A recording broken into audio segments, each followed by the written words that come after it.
සුබ දවසක් ඔයාලා හැමෝම ආදරෙන් පිළිගන්නවා නිරයිස් YouTube channel එකට.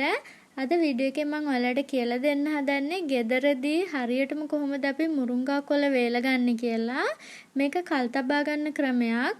මේ විදිහට මුරුංගා කොළ වේලගත්තාම ඒකේ තියෙන ඔසුගුණේ රැකෙනවා. ඉතින් ඔයාලට පුළුවන් මුරුංගා කොළ ටිකක් හම්බ වුණාට පස්සේ මේ විදිහට වේලලා බෝතලයක දාලා තියාගන්න. ඊට පස්සේ හිතුන වෙලාවට අරගෙන බොන්න පුළුවන්. මුරුංගා කොළවල ගුණ ගැන මම මුරුංගා කොළ රෙසිපි ගොඩක් කරා. ඒ වගේ මම ඔයාලට කියලා දෙනවා. ඒ ටික මම ඩිස්ක්‍රිප්ෂන් බොක්ස් එකේ දාන්නම්. ඔයාලා ලින්ක් වලින් ගිහින් බලා ගන්න. අලුත් රෙසිපි ගොඩක් තියෙනවා මුරුංගා කොළ වලින් හදපු. මම මේ වගේ මුරුංගා අත්තකින් රිකිලි 15ක් විතර තමයි කඩාගෙන ඇවිල්ලා තියෙන්නේ. මේ වගේ ඉදුණු ඒවා මම කඩලා අයින් කරනවා. ඊට පස්සේ මම මේක අරගෙන යනවා. මේ ටික හොඳට හොදගෙන එන්න ඕනේ. ඔයාලා මුරුංගා කොළවල පිටපැත්ත හොඳට බලන්න. ලංකාවේ මුරුංගා කොළවල පණුවෝ ඉන්නවා කියලා අම්මා කිව්වා. ඉතින් ඒ නිසා හොඳට බලලා හොඳට සෝදගෙන අරගෙන එන්න. මේ වගේ ඊට පස්සේ ටවල් එකක් උඩින් තමයි අපි දාගන්න ඕනේ. මුරුංගා කොළ ටිකේ වතුර ගසලා මම මේ විදිහට අතුර ගන්නවා ටවල් එක උඩින්. මේ බලන්න හරිය ලස්සන කොළ පාටක් මේ මුරුංගා කොළවල තියෙන්නේ.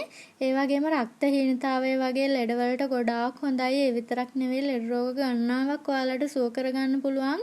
මේ වගේ දේවල් බොන්න කන්න ගන්නවා නම්. මේක ඔයාලට කුස්සියේ මේසයක් උඩ වගේ වියලි තැනක වේල ගන්න පුළුවන්. අවුව වැටෙන තැනක නැතුව මද පවණි තමයි වේල ගන්න ඕනේ.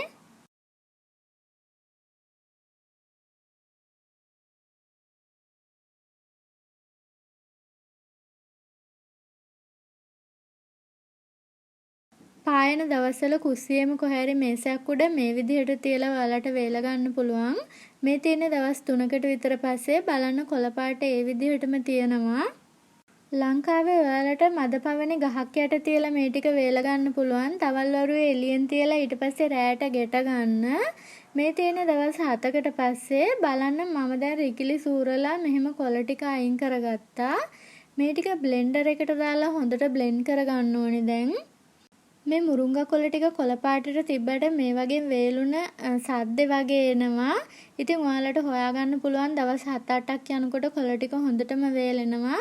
බලන්න දැන් මම මේ ටික බ්ලෙන්ඩ් කරගෙන එනවා. මේ වගේ ටික දාලා මම ඔක්කොම ටික බ්ලෙන්ඩ් කරගත්තා. බලන්න හරියම ලස්සන කොළ පාටක් තියෙන්නේ. ඔයාලට දැන් මේක බෝතලයක දාගෙන තියාගන්න පුළුවන්. ඊට පස්සේ ඔයාලට මේක අරගන්න පුළුවන් අවශ්‍ය වෙලාවට තේ හදාගන්න. මේ සැහැන්දෙන් භාගයක් විතර දාලා පෙරලා තේ එක හදාගෙන බොන්න ගන්න. තව ඔයාලට පුළුවන් මේ මුරුංගා කුඩු එක කැම જાති හදන්න ගන්න, බත්තු යන්න ගන්න. ඉතින් මම හිතනවා ඔයාලා වීඩියෝ එකට කැමති වෙන්න ඇති කියලා.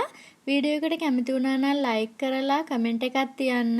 තවත් වටිනා වීඩියෝ එකකින් හමු වෙමු. ඔයාලා හැමෝටම නිදුක් නිරෝගී සුවය පතනවා. ඒ වගේම දීර්ඝායුෂ වේවා කියලාත් පතනවා.